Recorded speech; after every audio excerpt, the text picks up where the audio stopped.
إن أصحاب الجنة اليوم في شغل فاكهون ثم أزواجهم في ظل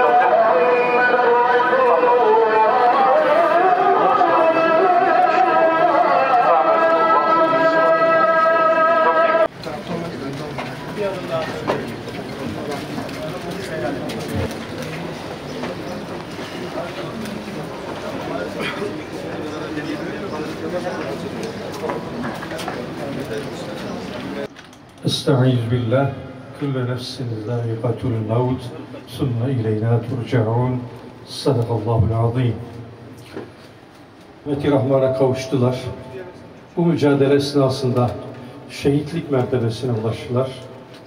Kendilerini bu şekilde uğurluyoruz çünkü çok kahramanca mücadele ettiler.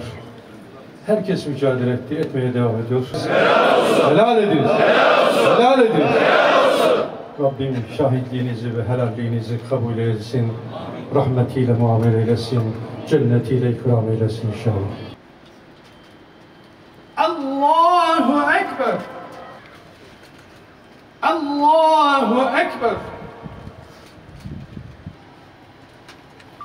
Allahu Ekber.